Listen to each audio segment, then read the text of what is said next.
For today's videos nga, eto nga't umaga na. Good morning! Medyo tinatamad pa nga ako dito. Kasi nga linggo ngayon at day off nga natin. Nagyaya nga si Jisawa dito, naaalis muna kami at pag-almusal nga kami sa may Santa Cruz. Naisip ko nga, ang tagal-tagal na rin namin hindi nakakapunta, nagkakabugal mo sa Santa Cruz. Sobrang busy namin sa aming mamihan. Heto nga't umalis na nga kami. At nadat na nga kami ng umaga. Naalala ko nga nung dati ako nagtatrabaho dito sa may Santa Cruz. Kita ko rin ng mga nagsisimba dito. Bumaba muna nga kami dito sa may 7-Eleven para bumili ng coffee at nagustuhan din pala ng aking bunso etong footlong na to. Di mo na nga maalas sa kanila tong tinapay na to dahil paborito nilang magkuya. Hindi nga namin kasama ngayon ng aking panganay dahil naantok-antok pa nga siya at pagod siya kahapon kaya hindi muna namin siya ginising. Pinapili nga namin dito si bunso, mukhang gusto niya nga itong may cheese at sinunod naman namin dito ang coffee. Ito nga pala kami madalas mag-coffee. Basta linggo, day off namin. Hindi nga kasikatan tong coffee na to, pero sa akin, okay na to. Basta mapapadaan lang kami sa may Santa Cruz, dadiretso na nga pala kami sa may 7-Eleven para bumili nga lang ng coffee. At finally, natapos na din ako at eto na nga, dadiretso na nga tayo sa may counter.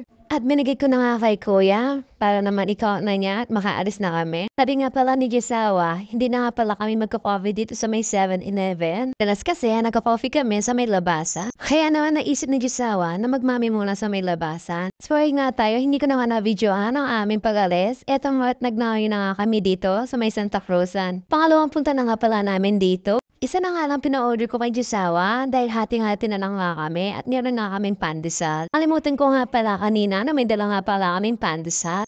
At pinabukas nga pala ni Bunso ang sauce niya. Ilalagay na nga rin pala niya dito sa may footlong. At gustong-gusto na nga kainin dyan ni Bunso habang hinihintay nga namin ang kanyang daddy dito. At may pangalawang sauce na pala to. Eto nga pala yung ketchup niya. At pinilagay ko na nga sa may footlong niya at kinalat-kalat ko nga pala ito. Gustong-gusto rin nga pala to ni Bunso. Hindi nga pala niya kakainin yan kung walang sauce. At hindi naman nakapaghintay ang bata. Heto at kinagat naman niya. Basta mapadaan nga lang kami sa may Santa Cruzan, lagi nagpapabili ng ganito ang aking mga junakis. Ito nga pala ang kanilang tokwat baboy. Madalas ko nga pala yung orderan. Sarap na sarap kasi ako sa tokwat baboy nila. At ayan na nga ang kanilang mami. Mami nga palang in-order namin at tokwat baboy nga lang. Masarap kasi mumigop ng sabaw, lalo lang ngayon sa panahon, malamig. Ay magpapasko na nga at malamig na ang panahon talaga. Eto at kumuha na nga ako ng aming malunggay pandesal. Hindi ko na nga na-videoan ang pagbili namin ng malunggay pandesal. Masarap nga pala itong partner sa coffee at sa iyong mami at sa mainit na sabaw. Kapag nga nagtitinda nga kami sa aming pwesto, meron akong lugaw na ipapartner sa may pandesal ko. Dito na nga lang kami nagpwesto dito sa may harapan. At masikip na din sa may harapan nila kaya naisipan na lang namin dito pumesto. Grabe, ang tagal na nga pala namin hindi nakakakain dito sa may Santa Cruz at nakakapag-almusal. Dahil nga pala yan sa sobrang busy namin. At buti na lang linggo ngayon at day off namin. At sa wakas kapag linggo, nagigising na rin kami ng maaga. Nakaraan nga lang kapag alam namin day off namin, hindi kami magigising ng maaga. Patutulog pa nga kami ng mahimbing dahil pagod na pagod ang katawan namin. Nakakatuwa nga, hindi naman kalayuan ang aming pinupuntahan pero nakakamiss talaga ang ganitong banding. Ang sarap ng humigop ng kape dito sa may daanan habang nakatingin ka sa mga dumadaan. Sayang na hindi namin kasama ang aking panganay. Pero alam ko sa susunod makakasama na nga pala siya. Itira ko na nga lang siya ng pandesal at isasangkap ko na nga lang siya ng Milo pagdating sa bahay. Tuwang-tuwa nga dito si Bunso, nabusog na naman siya. Nakahigop na siya ng sabaw na mainit. Medyo umuubo na nga siya dito at sinisipon na dahil sa sobrang lamig nga ng panahon. At natapos na nga kami dito kumain. Eto nga nilaligpit nga ni Jisawa. May natira nga pala kaming pandesal. Eto nga pala ibibigay ko sa aking panganay. At paalis na nga kami dito. At sumisikat na nga ang haring araw dito at maraming ba nga tayong gagawin sa ating bahay. At dahil day off natin, marami tayong gagawin ngayong araw. Naisip ko nga kung kailan na naman nga kami makakaulit dito. Hindi naman nga kalayuan pero sobrang busy nga lang kami at hindi nga kami nakakalagbas kapag umaga ng ganito. At dahil nga meron din tayong mamihan,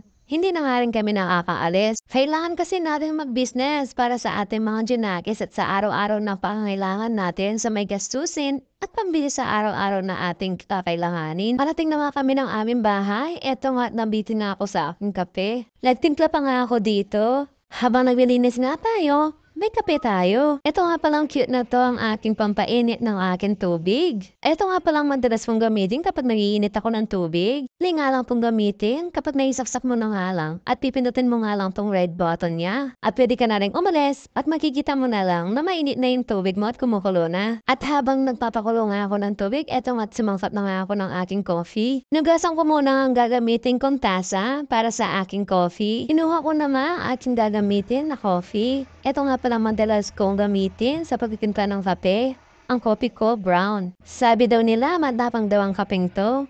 Pero para hindi naman tumatalab sa akin, ang dami nga pala natin lalabhan ngayong araw na ito dahil day off nga natin. Niwalay ko nga itong kanilang pang-alis at pang-school nila. Inuna ko namang nilagay sa may washing machine ang pambata. At habang umiikot nga sa washing machine ang ating nilalabhan, eto nga tinulungan ko si Mister na magluto. Kumuha nga pala si Josawa dyan ng malunggay para naman ilagay namin sa aming iluluto. Ang iluluto nga pala ni Mr. dito ay ang tinolang manok. Paborito kasi yan ng dalawa namin Junakis, kaya ito nga palang naisipan naming luto ngayong araw. Mas masarap kasi kapag may ganito ang tinola, lalo na masustansya sa mga bata. At tamang-tama nga pala, umuubo sila, sumisipon. Maganda nga pala ito sa ating mga Junakis. Lalong-lalo na mainit na sabaw. May bata nga dito na gustong sumingit at gustong magluto na rin. At natapos na rin ako dito sa ating malunggay. Si Josawa na nga rin palang nagluto ngayon kasi nga naglalaba nga tayo at maraming gagawin ngayong araw. At marami nga rin pala tayong tutupiin na damit. At buti na nga lang makamod ang ating Josawa, naisipan tayong tulungan. Choice. Nagpapakain nga lang manok si Bunso. Nakita ko nga pala siya.